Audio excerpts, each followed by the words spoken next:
You're nothing but shadows of your former selves. Look how far you have fallen. Welcome back to Rewatch Club, the channel where we rewind, rewatch, and relive the movies and TV shows that shaped our nights at the cinema and our afternoons on the couch. Today, we're diving into one of the most fascinating and often overlooked chapters in superhero movie history. Long before Ryan Reynolds strapped on the red suit, broke the fourth wall, and became Deadpool, the merc with a mouth, he was already testing out his snark, his sarcasm, and his superhero physique in a much darker, blood-soaked franchise. Yes, we're talking about 2004's Blade, Trinity, the third and final entry in the Wesley Snipes vampire-slaying saga, a film infamous for its chaotic production, mixed reviews, and yet the movie that quietly planted the seeds for Ryan Reynolds' eventual rise as Deadpool. So in this video, we're going to break down Reynolds' role as Hannibal King, why his performance mattered, how Blade Trinity gave him the perfect test run for Deadpool, and why, in hindsight, this messy action flick deserves a second look. By the end, you'll not only see Blade Trinity in a whole new light, but you'll realize that without Hannibal King, we might never have gotten Deadpool. So sharpen your stakes, polish your swords, and let's rewatch the wildest Blade film of them all. Before we get to Reynolds, let's set the stage. Back in the late 90s, superhero movies were in a very different place. This was before the Marvel Cinematic Universe, before Iron Man, before Avengers Assemble. In 1998, Blade hit theaters, starring Wesley Snipes as the half-vampire, half-human vampire hunter. It was dark, violent, stylish, and most importantly, it worked. Audiences loved the R-rated action and the martial arts flair. Blade wasn't just another comic book movie, it was a pioneer. Without Blade's success, Marvel may have never gained the momentum that would eventually lead to the MCU. He was transformed genetically after his mother was bitten by a vampire. Then came Blade II in 2002, directed by Guillermo del Toro. Even bloodier, even crazier, and a cult favorite to this day. So expectations were sky high for Blade Trinity. But behind the scenes, things were a mess. Wesley Snipes reportedly clashed with director David S. Goyer. Rumors of Snipes refusing to come out of his trailer. Tension everywhere. All the time on social media, I see, oh, they should have Goyer do the new Blade. They should have Goyer do the Blade. Into this chaos stepped Ryan Reynolds. At this point, Reynolds was mostly known for his comedic chops, from sitcoms like Two Guys and a Girl to raunchy comedies like Van Wilder. Nobody expected him to become an action hero. But in Blade Trinity, he was cast as Hannibal King, a wisecracking, vampire-fighting member of the Night Stalkers. And this role? It would change his career forever. Let's talk about Hannibal King. In the comics, he's a private investigator who gets turned into a vampire but resists his bloodlust. In the film, he's reimagined as a sarcastic, muscle-bound vampire hunter, teaming up with Blade and Abigail Whistler, played by Jessica Biel. You know, at some point, you might want to consider sitting down with somebody. And honestly, Hannibal King feels less like a Blade character and more like a Deadpool prototype. Think about it.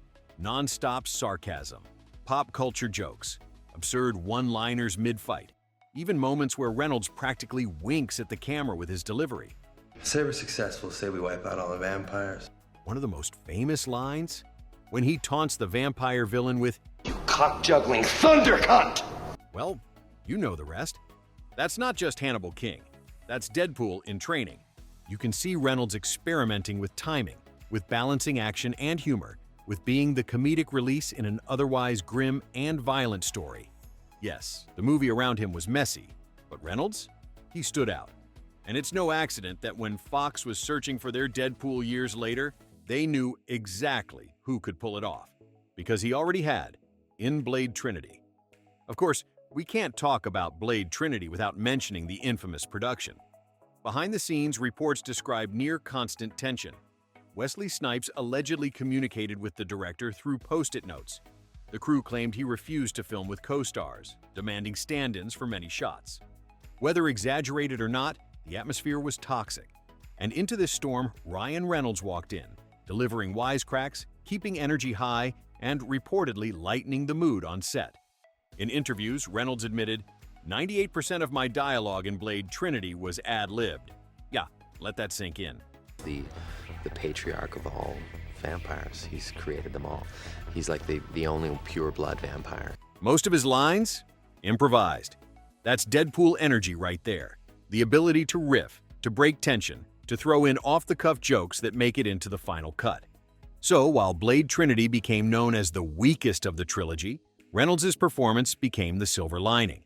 Fans walked out saying, "The movie was okay, but that Ryan Reynolds guy, he was hilarious." Hannibal King is a vampire hunter. He's a guy that was once a vampire. And in Hollywood, sometimes that's all it takes. But Hannibal King wasn't just jokes. This was the first time audiences saw Reynolds as a legitimate action star. He packed on serious muscle for the role.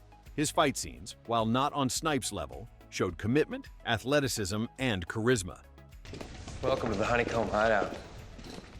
How do you bankroll this operation? I date a lot of older men. There's one sequence in particular. Hannibal King chained up and tortured by the vampires. Instead of playing it grim, Reynolds cracked jokes through the pain. He turned suffering into sarcasm. That exact balance of violence and humor? That's Deadpool's DNA. Plus, the team-up aspect, with Jessica Biel's Abigail Whistler and her iconic bow, gave us glimpses of the kind of ensemble work Reynolds would later thrive in with the X-Force dynamic. With a concentrated burst of UV light instead of your standard hollow points. I call them sundogs. It wasn't perfect. The editing was choppy, the story uneven. But Reynolds? He was learning how to mix action and comedy in a way that no one else in the superhero genre was doing at the time. And that made him stand out. So, what happened after Blade Trinity? For Reynolds, it was the beginning of a very long superhero journey. He went on to play Deadpool once already, in 2009's X-Men Origins, Wolverine. But that version sewed his mouth shut, completely missing the point of the merc with a mouth. Well, for me, fans hated it. I've done enough comic book properties. I mean, I would never play another comic book character again, unless it's Deadpool. But Reynolds didn't give up. He kept fighting to make a proper Deadpool movie. He knew the character fit him perfectly, because he'd already tested it years earlier as Hannibal King. It's in the meat of my butt, just below the Hello Kitty tattoo. Finally, in 2016, Deadpool hit theaters, rated R sarcastic, self-aware, violent, and hilarious all at once. Sound familiar? It was the perfected version of what Reynolds started in Blade Trinity, and the rest is history. Deadpool became a box office juggernaut. Reynolds became a superhero icon. But rewind the tape, and you'll see it all started with a vampire-hunting wisecracker in a troubled trilogy closer. Now, let's be clear. Blade Trinity is far from perfect. The plot? Messy. The villain? Dracula, but somehow generic. The tone? Inconsistent. But here's why it deserves a rewatch. It's a time capsule, a snapshot of superhero movies before Marvel took over, before studios had a formula, before shared universes. It's raw, it's chaotic, but it's also fascinating.